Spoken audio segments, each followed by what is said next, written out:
channel Ngulik Horor.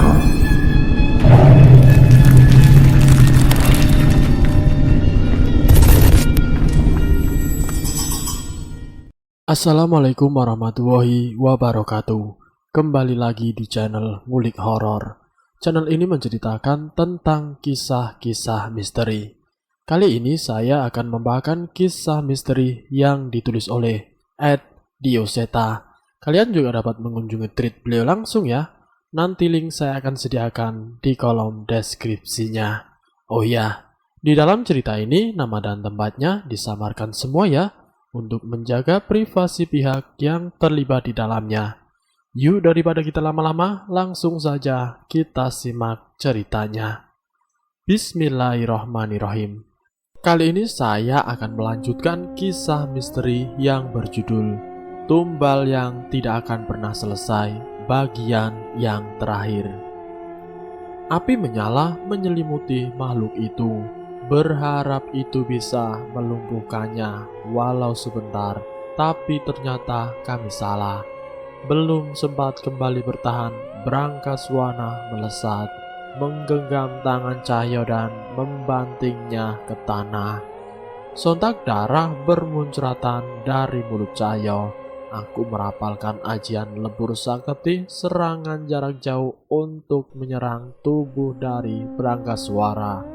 Namun ia sama sekali tidak bergeming. Ilmumu bahkan tidak mampu menjatuhkan satu helai pun rambutku, bocah ingusan, ucap makhluk itu meremehkanku. Sebuah mantra leluhur muncul di pikiranku, dan tanpa sadar aku merapalkan jagat lelembut. Kali ini mantra terucap tanpa keris di tanganku. Rintik hujan mulai turun. Eyang Widarpa kembali di sisiku. Sambung kerong. Eyang Widarpa melanjutkan mantra yang kuucap, dan hal aneh pun terjadi. Rambutku memanjang dan memutih, taring muncul dari mulutku dan tanganku, yang saat ini lebih pantas disebut sebagai cakar. Namun saat ini keris pusaka Raga Sukma tergenggam di tanganku. Kekuatan besar mengalir di tubuhku. Tidak berniat mencari tahu, aku segera bergegas menuju Brangkaswana dan mulai menyerangnya. Iblis jahanam, hanya mereka tempat yang pantas untukmu, ucapku sambil menghunuskan keris ke tubuhnya. Makhluk itu menahan dengan tangannya, namun beda dengan sebelumnya. Kali ini keris ini menembus tangannya hingga mengeluarkan darah yang berwarna hitam. Aku melihat ke arah Cahyo. Terlihat Pak Kuswara sedang menolongnya. Aku sedikit lega dan mencoba untuk terus menyerang. Tidak terima dengan luka yang diterima, Brangkaswana mendekatiku dan menyumburkan api hitam dari mulutnya.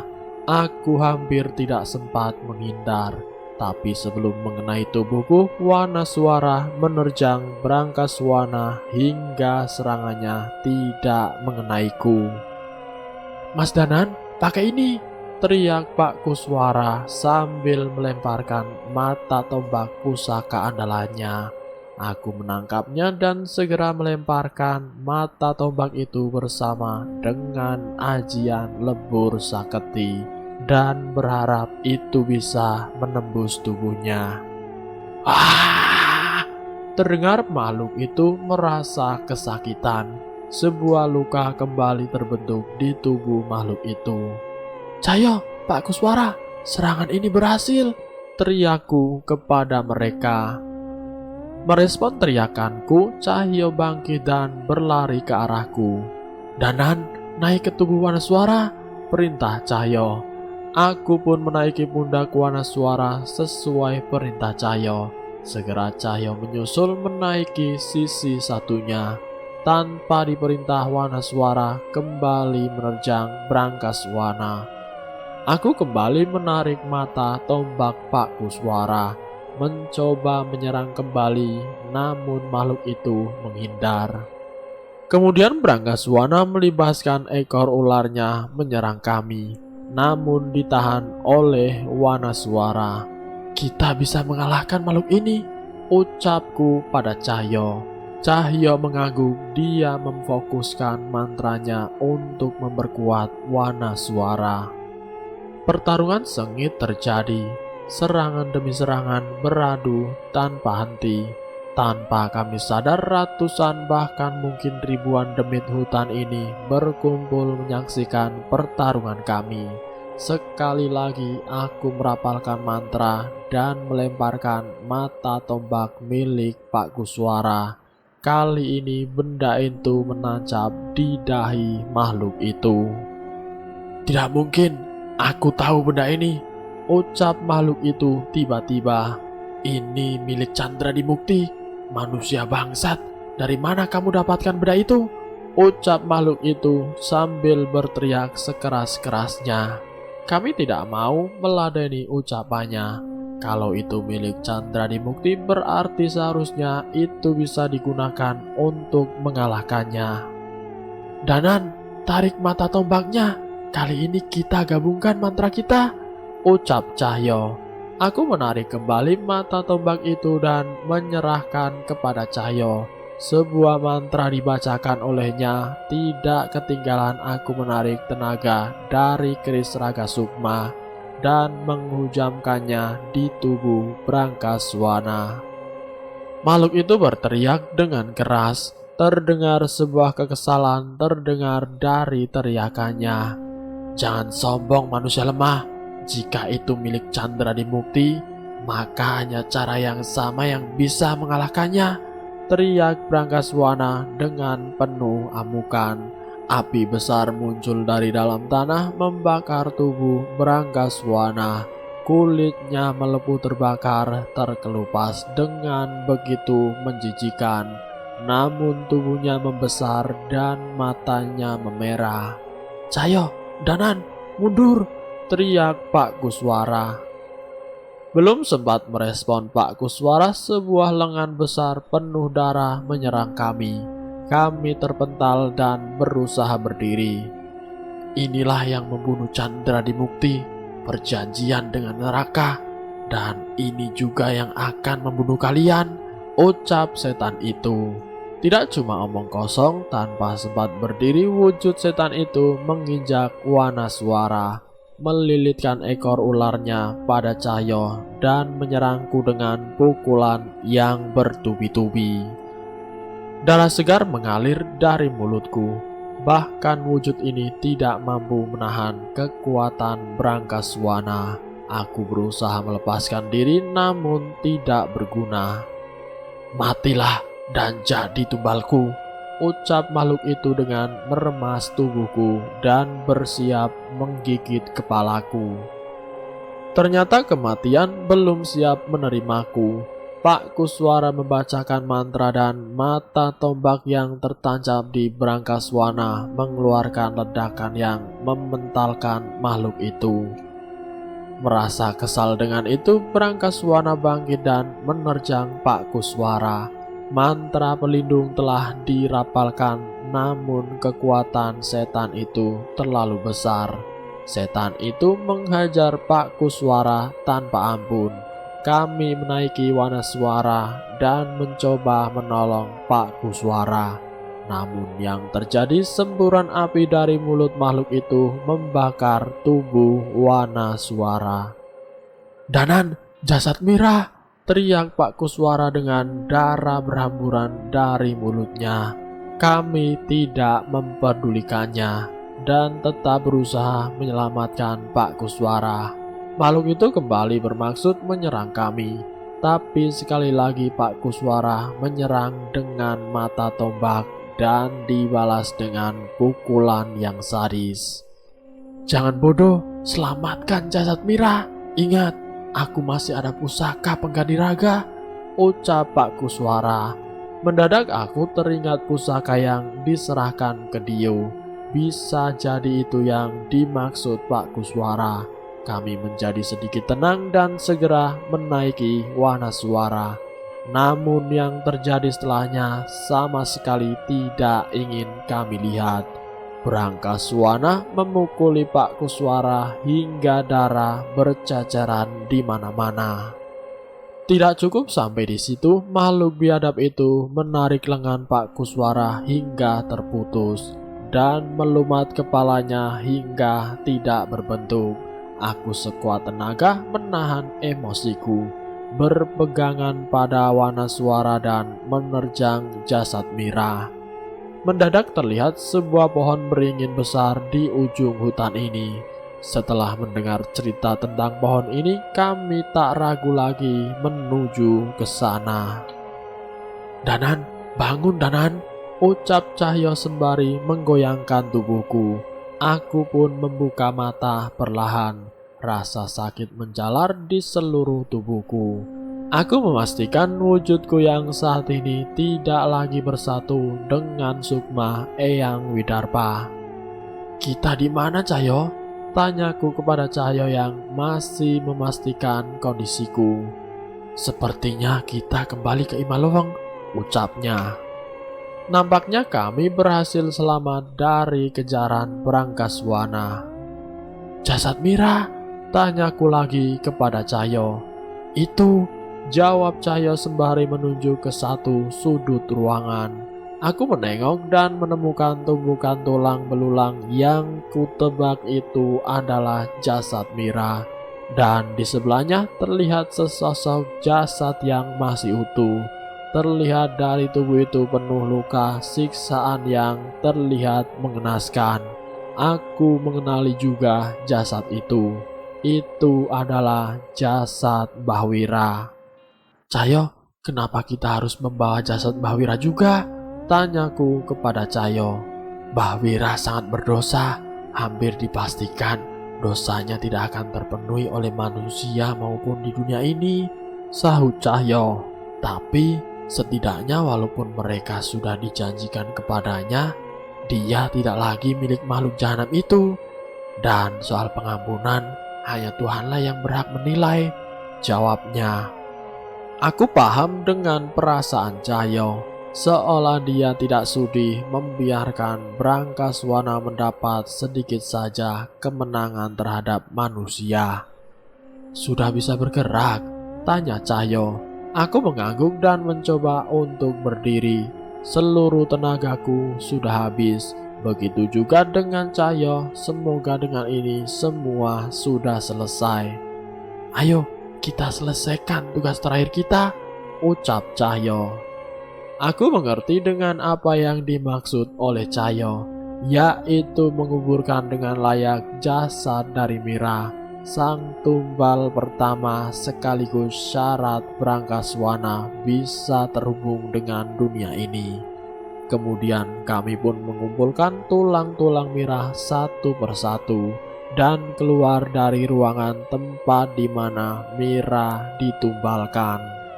"Tempat ini seharusnya tidak pernah ada," ucapku sambil memperhatikan setiap sisi rumah tua yang terlihat mengerikan ini. "Mungkin merobohkan rumah ini bisa jadi pilihan yang bijak.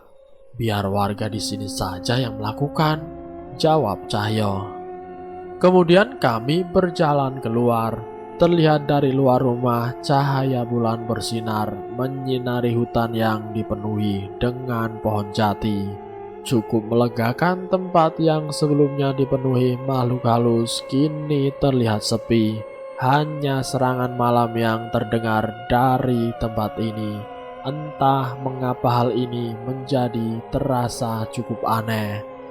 Sepanjang perjalanan ke desa kami tidak banyak mengobrol. Sepertinya tenaga kami sudah habis di pertarungan tadi. Hingga akhirnya kami sampailah di penghujung hutan jati. Dan pemukiman desa sudah terlihat dari sini. "Cahyo, kita kuburkan di sini saja," ucapku kepada Cahyo. Cahyo mengerti. Dia segera meletakkan tulang Mira dan kami mulai menggali dengan tangan kosong. Mau bagaimana lagi, kami tidak mungkin melibatkan warga desa mengenai cerita tentang Mira ini.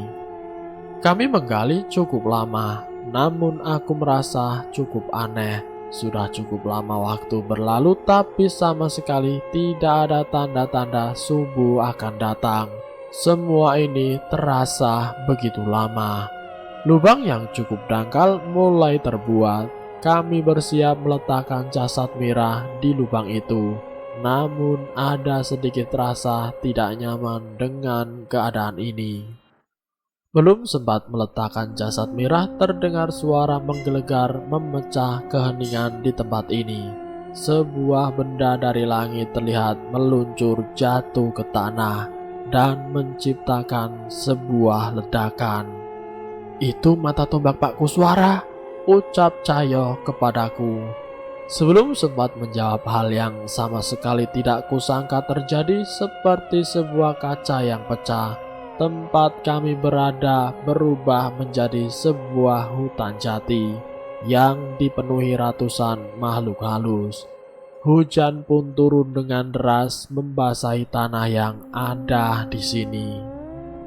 "Cahyo, ini tidak mungkin," keluhku kepada Cahyo. "Sial, kita dikelabui. Terlambat sedikit saja, jasad Mira akan kembali ke tangan Branggaswana," ucap Cahyo dengan kesal. "Wanaswara!" teriak Cahyo memanggil roh pelindung andalannya. Namun tidak ada apapun yang terjadi. Sepertinya ini juga bukan lagi di alam gaib. Aku terduduk lemas. Makhluk ini bukan lawan yang kuat bila kami berada di dalam kondisi biasa. Namun saat ini tidak ada satupun dari kami yang bisa menanganinya. Cahyo terlihat tetap membacakan doa-doa dan ayat pelindung diri. Terlihat dia belum mau menyerah dengan keadaan ini. Namun itu tidak banyak membantu. Sekumpulan makhluk kerdil dengan wajah yang mengerikan mulai mengerubungi Cahyo. "Cahyo, lari!" teriakku sambil berlari menjemput Cahyo. Namun usahaku gagal. Sesosok tangan dari dalam tanah menggenggam kakiku. Aku berusaha melepaskan. Namun tangan-tangan dari mayat hidup itu tetap bermunculan, berusaha untuk menarikku ke dalam tanah. "Jangan menyerah, Danan. Makhluk jahanam itu tidak lagi bisa berurusan dengan dunia ini. Aku tidak sudi dikalahkan sama setan remeh ini," ucap Cahyo. Namun hal yang terjadi adalah sebaliknya. Sebuah gigitan makhluk kerdil menyerang wajah Cahyo. Cakaran demi cakaran menyusul merobohkan tubuhnya. Aku meronta berusaha melepaskan diri. Terlihat puluhan mayat hidup itu telah keluar dari dalam tanah, memamerkan wajah busuk mereka di depan wajahku. "Apakah ini akhirnya?"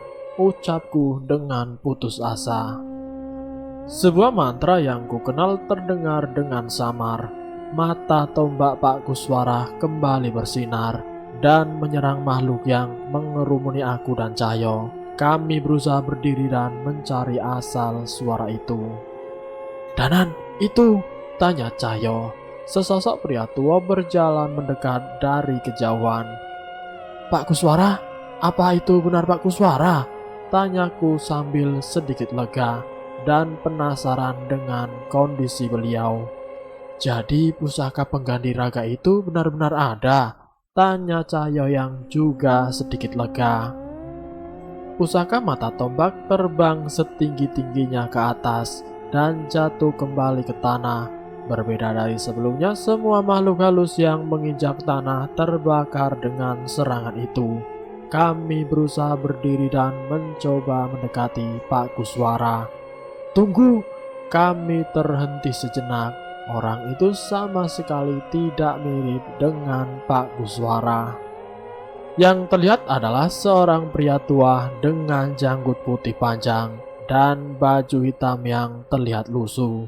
Itu adalah Mbah Wira. Aku merasa heran kalau yang menggunakan pusaka ini adalah Mbah Wira. Bagaimana dengan Pak Kuswara? "Mbah Wira, jelaskan semua ini," teriakku kepadanya. Mbah Wira menghela nafas. Semua serangan-serangan yang mengarah kepada kami dihalau semua oleh mata tombak Pak Kuswara. Tidak ada lagi makhluk halus yang bisa mendekati kami. Mbah Wira mendekat seolah bersiap untuk menjelaskan. Sebelum Brangkaswana menghabisi Kuswara, Kuswara membacakan mantra dan mengarahkan mata tombak ini kepada jasadku yang kalian bawa, cerita Mbah Wira. Selesaikan semuanya, itu ucapan terakhir Kuswara yang terdengar dari mata tombak ini. Dan setelah kalian membawa jasadku ke alam ini, sukmaku yang terjebak di tubuh pemberian Brangkaswana kembali tubuh ini. Dan sepertinya kekuatan dari Kuswara memulihkan tubuhku, lanjut Mbah Wira. Aku dan Cahyo setengah tidak mempercayai hal ini. Pak Kuswara, bagaimana dengan Pak Kuswara? Tanyaku kepada Mbah Wira. Dia menghela nafas dan menggelengkan kepalanya. Tidak mungkin ada yang bisa selamat dari serangan sebrutal itu, ucap Mbah Wira. Seluruh tubuhku mulai bergetar mendengar jawaban dari Mbah Wira. Tapi pusaka pengganti raga? Tanyaku. Tidak ada lagi pusaka seperti itu. Kalaupun ada, kamu pun tahu sendiri cara menggunakannya, jawab Mbah Wira. Aku mengingat ke belakang. Kujang pusaka pengganti raga harus dibawa oleh pemiliknya, bukan diserahkan pada orang lain. Lalu yang diserahkan kepada anak kecil bernama Gio itu apa? Tidak mungkin Pak Kuswara mati. Aku berteriak sekencang-kencangnya. Rasa emosiku meluap mengingat bagaimana caranya Pak Kuswara mati. Brangkaswana menyerangnya dengan brutal, menarik lengannya hingga terputus dan melumat kepalanya hingga tidak berbentuk. Danan, cukup Danan, cukup, teriak Cahyo sambil menahan air matanya juga. Aku belum pernah bertemu dengan orang sebijak dia, ungkapku kepada Cahyo. Kalau begitu, kita pastikan kematiannya tidak sia-sia, ucap Cahyo sambil berdiri dan mengikatkan sarungnya. Semua terjadi begitu cepat. Aku dan Cahyo membacakan doa dan ayat untuk melindungi kami dari serangan makhluk gaib dan serangan mata tombak yang diarahkan Mbah Wira menghabisi semua makhluk halus yang ada di hutan ini. Cahaya matahari mulai muncul, kami membawa jasad Mira keluar hutan dan menguburkan di pinggir desa. Tidak lupa doa-doa pun kami panjatkan agar Mira bisa tenang untuk pergi ke alam baka. Mbah Wira terlihat masih di pinggir hutan. Terlihat tubuhnya kembali mengkeriput dan terlihat lemah. Kami pun menghampiri Mbah Wira. Aku tidak bisa lagi bertemu dengan warga desa, ucap Mbah Wira. Kami mengerti kondisi Mbah Wira. Seandainya warga desa mengetahui semuanya itu akan menyulutkan emosi warga. Bila ada yang dendam dengan Mbah Wira, itu akan menumbalkan dosa baru lagi. Lalu apa rencana Mbah Wira? Tanya Cahyo. Aku akan menghabiskan akhir hayatku menjaga hutan ini. Seandainya aku bisa mati, biarkan hutan ini menjadi tempat istirahat terakhirku, jawab Mbah Wira. Mbah Wira mengeluarkan mata tombak Pak Kuswara. Terlihat benda itu segera melesat ke langit dan hilang dari pandangan kami. Kekuatan Chandra Mukti sudah melindungi desa ini cukup lama melalui Pak Kuswara. Sepertinya tugasnya sudah selesai, ucap Mbah Wira. Kami doakan yang terbaik untuk Mbah Wira. Semoga Mbah Wira bisa menemukan jalan penembusan atas dosa-dosa Mbah Wira, ucapku sembari meninggalkan hutan jati dan Mbah Wira di sana. Cahaya matahari terlihat begitu terang. Hawa pagi yang sejuk sungguh terasa sangat nyaman. Sebuah kebahagiaan yang disediakan oleh Tuhan yang jarang sekali kita hargai. Kami kembali ke rumah Bu Ranti. Terlihat Kang Asep dan Pak Kepala Desa sudah ada di rumah Bu Ranti. Mas Danan, Mbah Wira, tubuh Mbah Wira terbakar, teriaknya kepadaku dengan panik. Sepertinya mereka berkumpul karena cerita Kang Asep ini. Kang Asep, Bu Ranti, dan Pak Kades, mohon sabar sebentar ya. Kami akan menceritakan semuanya. Jawabku menjelaskan. Aku dan Cahyo membersihkan tubuh dan mengganti baju. Segelas teh hangat yang disediakan Bu Rati terasa begitu nikmat, seolah ini adalah minuman terenak di dunia ini. Cukup panjang waktu yang kami habiskan untuk menceritakan kejadian semalam. Pak Kades setengah tidak percaya atas apa yang terjadi. Bu Ranti terlihat sedih mendengar kondisi Pak Kuswara, walau aku tidak menceritakan secara detail bagaimana Pak Kuswara meninggal. Kang Asep, tubuh Mbak Wira yang Kang Asep jaga adalah tubuh pemberian Brangkaswana. Maka tidak heran jika tubuh itu terbakar saat makhluk itu kembali ke neraka. Jelas Cahyo. Iya mas, tapi teh sekarang Mbak Wira bagaimana? Tanya Kang Asep. Dia memilih untuk menghabiskan akhir hayatnya di hutan jati dan mencari cara untuk menebus dosa-dosanya. Jawabku menjelaskan. Pak Kepala Desa berusaha mengerti atas semua kejadian ini. Dia terlihat cukup tenang saat tahu keadaan desa sudah aman dan tidak ada lagi yang akan mati karena makhluk pencari tumbal. Mas Danan, Mas Cahyo, terima kasih atas bantuan kalian ya. Saya akan mencari cara untuk menjelaskan ini ke warga. Saya izin pamit ya, ucap Pak Kepala Desa sambil meninggalkan rumah Bu Ranti. Sudah seminggu semenjak kejadian di Imah Leweng. Tidak ada kejadian gaib lagi dan desa mulai beraktivitas seperti biasa. Cahyo pun terlihat sudah menyiapkan perlengkapannya dan bersiap kembali ke Klaten. Cahyo, terima kasih atas bantuanmu di sini ya. Aku berhutang budi lagi, ucapku kepada Cahyo. Kamu ngomong apa sih? Jangan sekali-kali kamu menahan diri. Apabila butuh pertolongan, aku bakalan marah kalau itu terjadi. Ancaman Cahyo. Aku tersenyum, sebuah anugerah yang sangat luar biasa bisa kenal dan memiliki sahabat seperti Cahyo. Danan, kalau sudah selesai dengan urusanmu di sini, segeralah kembali ke Jogja. Ingat, masih ada urusan yang harus kita selesaikan di sana, ucapnya dengan nada serius. Aku mengerti dengan apa yang Cahyo maksudkan. Aku pun mengangguk memberikan jawaban setuju atas kata-katanya. Desa Sukmaraya, sebuah desa kecil di kaki Gunung Gede dengan pemandangan alam yang sangat memukau. Terlihat sebuah pohon beringin raksasa berdiri kokoh di tengah-tengah desa itu. Langit sudah memerah dan hari sudah mulai malam. Namun tidak biasanya terlihat seorang anak kecil berjalan mendekati pohon beringin raksasa itu. Anak kecil itu mendekat, namun ia ragu-ragu. Beberapa kali ia mencoba berbalik untuk membatalkan niatnya. Hihihihi, kamu Gio kan? Terdengar suara dari atas pohon beringin. Jelas itu bukan suara manusia. Anak kecil itu terjatuh, ia tetap tidak akan biasa dengan apa yang dilihatnya.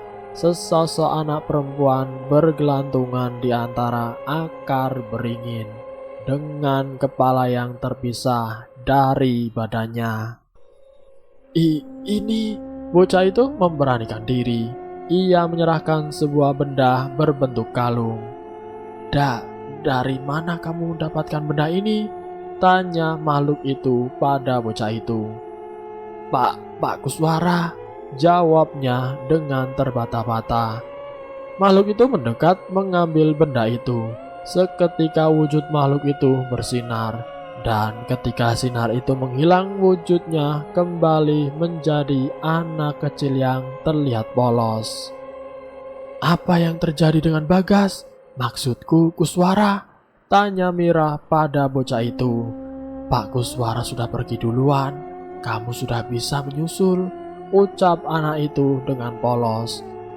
Makhluk itu berjalan, ia mencoba keluar dari bayangan pohon beringin dengan sedikit ragu. Ini kalung milikku, Kuswara pernah cerita. Ibuku memberikan ini padanya saat aku menghilang, cerita makhluk itu. Terlihat perbincangan polos antara kedua anak kecil itu. Tidak terlihat aneh sedikit pun. Yang sedikit berbeda, mereka tidak berada di alam yang sama. Aku tidak pernah menyangka Kuswara menghabiskan hidupnya untuk menyelamatkanku, ucap makhluk itu yang terlihat murung. Sekarang semua sudah selesai. Semoga kalian bisa main bareng lagi ya di sana, ucap bocah itu. Kemudian makhluk itu meneruskan langkahnya keluar dari bayangan pohon beringin. Benar saja tidak ada makhluk apapun yang berusaha menyerang. Sebaliknya cahaya hangat menyelimuti tubuh makhluk kecil itu, menuntunnya ke sebuah tempat. Terlihat seorang anak laki-laki menjemputnya dari dalam cahaya itu. Sambil menitikan air mata, perempuan kecil itu tersenyum dan berlari menyambut tangan yang menjemputnya. Dan selesai. Itulah kisah misteri yang berjudul Tumbal yang Tidak Akan Pernah Selesai. Semoga dari cerita ini kita bisa mengambil hikmahnya, dan semoga kita selalu dalam lindungan Allah Subhanahu wa Ta'ala. Ambil sisi positifnya dan buang jauh-jauh sisi negatifnya. Terima kasih sudah mampir di channel kami. Jika kalian tertarik dengan video kami, silahkan tekan tombol like, share, dan komen. Tekan subscribe untuk mengikuti video kami selanjutnya. Wassalamualaikum warahmatullahi wabarakatuh.